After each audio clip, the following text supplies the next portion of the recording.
Welcome to today's deep dive. We're going to be taking a closer look at the life of Cathy Hughes. Cathy Hughes. Yeah, a true media mogul. Absolutely. We've got a ton of great sources for this one. Hmm. A mix of biographical information, some really interesting articles, and even some website insights Oh, yeah. all about her career and the huge impact that she had on the world. Huge. So Yeah. I guess our mission today is to really figure out what made Cathy Hughes tick, Yeah. how she transformed media as we know it, and most importantly, what we can all learn from her journey. It's an incredible story. We often think about these media giants as these larger-than-life figures. Right. But Cathy Hughes' story is one of breaking boundaries and really defying all expectations, starting from her early days in Omaha, Nebraska, where she was born Catherine Elizabeth Woods on April 22nd, 1947. And she didn't exactly have it easy. Oh, no. Growing up in the Logan Frontnell housing projects facing a teenage pregnancy, family struggles. These were some serious challenges to overcome. I mean, you have to wonder how those early experiences really shaped her drive and ambition. Yeah, absolutely. It's crucial to think about that context. Yeah. Imagine young Cathy just soaking up all the sounds of the Everly Brothers and the Platters. It really hints at her future love for music and media. Oh, definitely. And talk about a strong work ethic. She started working at 14 years old. Wow. And even attended multiple universities. But here's the twist.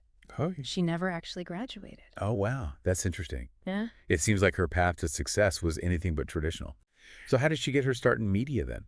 Well, her early work for the Omaha Star newspaper was a really important moment. The Omaha Star. Yeah, think about it. An African-American newspaper planting the seeds for what would become this massive media empire. Wow. Yeah, that's amazing. It's incredible. It's like the roots of her whole journey were right there in her hometown. So from the Omaha Star, she landed her first radio gig at KOWH in Omaha.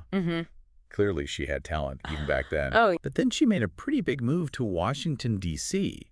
to work at Howard University School of Communications. Right. That seems like a really significant step. What do you think made her decide to do that? This is where you really start to see her ambition taking shape. Moving to D.C. wasn't just about a new job. Right. It was about positioning herself in a city known for media, and especially for its influence on the African-American community. Yeah. And Howard University, a historically black university, became her launching pad. She became the general sales manager at WHUR-FM Howard's radio station.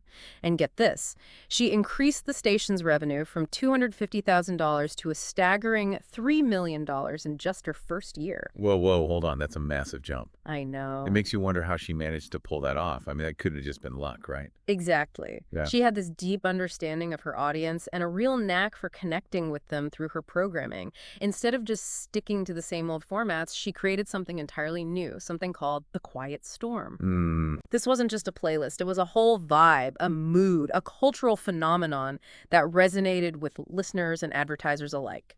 I've definitely heard of The Quiet Storm, but I never realized that she was the mastermind behind it. Oh, yeah. That's amazing. It's incredible, isn't it? And it became hugely popular across the country, didn't it? Yeah, I think so. Yeah, over 480 stations nationwide ended up adopting the format. Wow. It completely revolutionized urban radio and cemented her as a true innovator. Right. And her success at WHUR didn't stop there. She became the first woman VP and general manager of a station in D.C., just another barrier broken, but it gets even better. Good. She eventually set her sights on building her own media empire with Radio 1. Radio 1. Yeah, now that's a name everyone knows. But I bet most people don't know how it all started. Right. So let's dive into that. Okay, so picture this. Oh. She's married to Dewey Hughes at this point, and they share this big dream of owning a radio station. Okay. But here's the thing.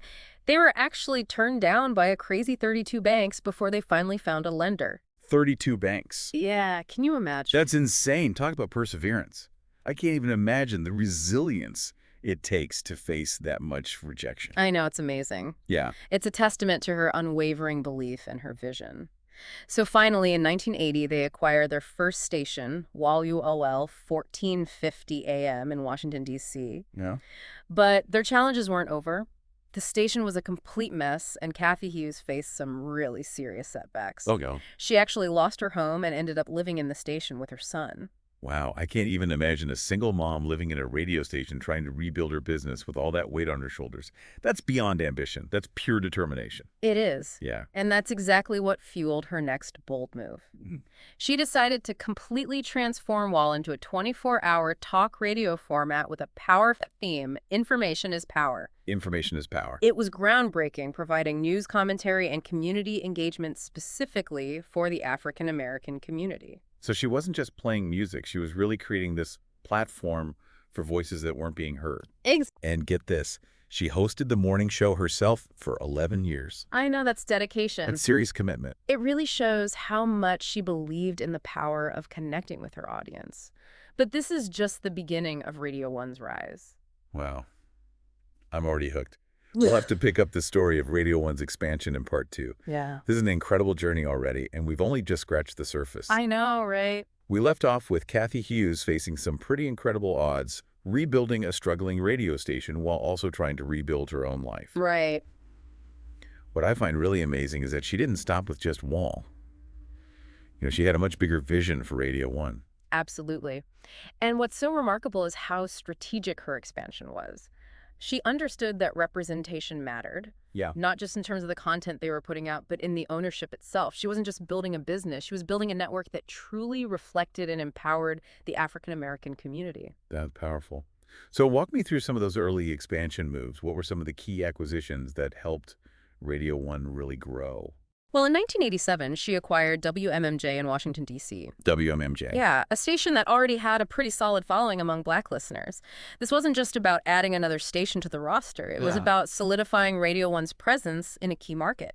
And each acquisition seems so carefully planned out, right? She wasn't just snapping up any available station. It was all very targeted. Exactly.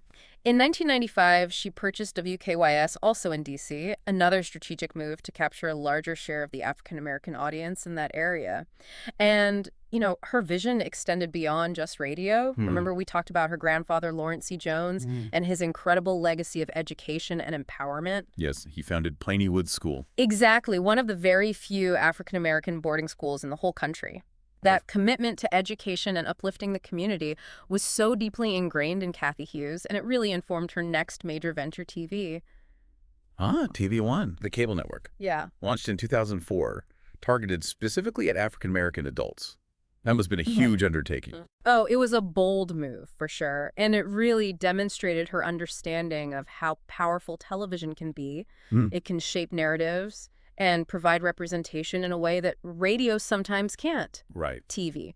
One wasn't just about entertainment. It was about showcasing the full diversity of Black experiences and perspectives. And she didn't just sort of sit back and watch either. Oh, no. She hosted her own show, That's right. TV Wow. One-on-One, interviewing all these influential figures. Exactly. She was constantly pushing boundaries. It's like she was a force of nature. But let's talk about a really pivotal moment for both Cathy Hughes and Radio 1, 1999.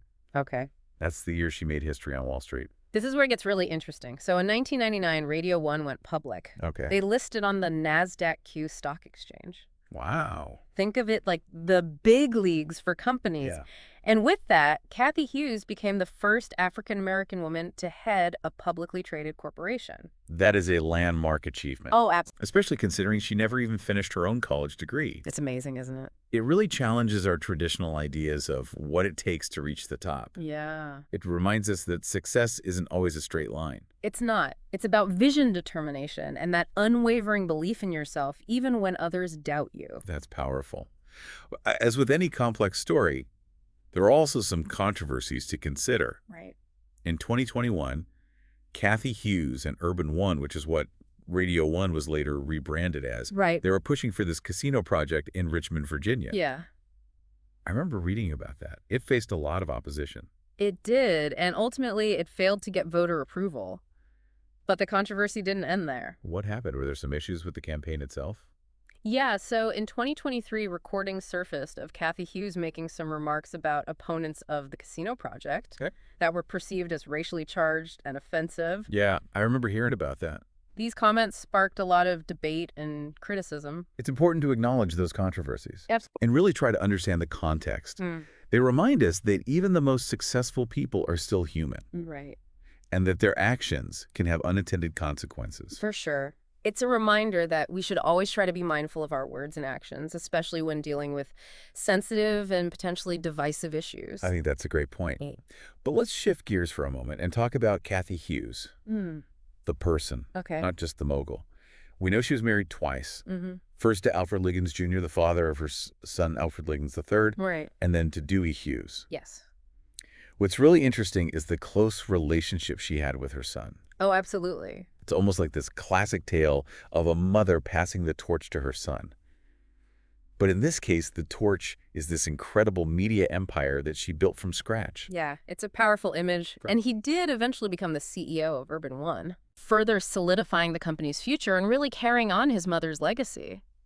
And it's also important to remember the personal sacrifices she made along the way. We're talking losing her home, raising her son in that radio station, pouring her heart and soul into building these businesses. Yeah. It wasn't just a career for her, it was her life. That's incredible. Yeah. So as we start to wrap up this deep dive into Cathy Hughes's life, what stands out to you most about her story? Yeah. Is it her business savvy, her innovative thinking, or maybe her unwavering commitment to the community? For me, it's her resilience. Her resilience. Think about it. Teenage mom facing constant rejection, financial struggles, she never gave up. Yeah. But beyond those personal triumphs, I'm really struck by how she changed the face of media. Imagine a world without Radio 1 or TV 1, Yeah. without all those voices and stories that Cathy Hughes championed. It's hard to overstate her influence. It really is. She wasn't just a businesswoman. She was a cultural icon, a role model for aspiring entrepreneurs, and a true pioneer for diversity in media. Absolutely. But her story, like any life, is full of complexities. Right. We can admire her achievements while also acknowledging the controversies and recognizing that even the most iconic figures are still human. I think that's a really important point. This deep dive isn't about creating some perfect picture. Yeah. It's about understanding the full scope of her journey, the highs and the lows, the triumphs and the missteps. Exactly. It's incredible to think that Cathy Hughes went from literally living in a radio station to heading a publicly traded company. It's a remarkable journey. She received so many awards and recognition for her work. Oh, yeah, tons. Honorary doctorates, inductions into halls of fame. They even named a street after her in Washington, D.C. That's right. And in 2016, she was inducted into the National Rhythm and Blues Hall of Fame, a testament to her impact on music and culture. Wait a minute, honorary doctorates? Yeah. Didn't we say earlier that she never actually finished her own college degree? That's the ironic part. It really speaks to her unconventional path to success. Mm. It makes you think about those traditional measures of achievement, Yeah. Sometimes it's not about the degrees you have, but the impact you make and the barriers you break. That's so true. Yeah. It's a good reminder that there's no one right way to achieve success. Cathy Hughes didn't let a lack of a formal degree hold her back. Yeah. She created her own opportunities. And speaking of opportunities, she wasn't just focused on building businesses. Oh, no. She was also very involved in giving back to the community. Absolutely. Remember her grandfather and his work with Piney Woods School? Right. Cathy Hughes carried on that legacy. She was a huge supporter of education and various causes that empowered the African-American community. That spirit of giving back was just a core part of who she was. It really shines through in everything she did. It's Yeah. clear that her impact goes way beyond the business world. So as we wrap up this deep dive into Cathy Hughes's life, what's the biggest takeaway for our listeners? How can they apply her story to their own lives? I think Cathy Hughes' story is a powerful reminder that anything is possible if you have the passion, the drive, and the courage to take risks. She faced so many obstacles, setbacks, rejections, financial struggles, you name it. Yeah. But she never let those things define her. She learned from her experiences, adapted to the challenges, and kept moving forward. She was unstoppable. Mm. What dreams are you putting on hold? Mhm. What challenges are you facing that seem impossible to overcome? Right. Cathy Hughes' journey shows us that we all have the potential to beat the odds and achieve incredible things. It's incredibly inspiring. She started with just a dream and a lot of hustle and turned it into a media empire that gave a voice to a community that was often ignored. Yeah. And that legacy continues to inspire new generations of entrepreneurs and media professionals. Absolutely. Her story proves that representation matters not just on screen or on the radio, but behind the scenes in the positions of power that shape the media landscape. She had the audacity to create a space where Black voices could be heard and where their perspectives could influence the narrative. This deep dive has really only scratched the surface of Cathy Hughes's extraordinary life. We encourage you to explore her story further. Read her biography, listen to her interviews, and discover the full extent of her impact on media and American culture. Let her story be a source of inspiration and motivation as you chase your own dreams. And as you navigate the ups and downs of your own journey, remember Cathy Hughes' resilience. Embrace those challenges, learn from setbacks, and never stop believing in the power of your own dreams. Thank you for joining us on this incredible journey into the life of Cathy Hughes. We'll see you next time for another deep dive. Thank you for listening to BB Face On, your go-to source for entrepreneurial insights and business best practices for creators. For more information, click the links below. We aim to bring you inspiring podcast episodes packed with actionable tips, expert advice, and success stories from thriving entrepreneurs. Whether you're launching a creative business, scaling a side hustle, or building a startup, our content will help you navigate the ever-changing business world. Don't forget to like, subscribe, and return next week for more.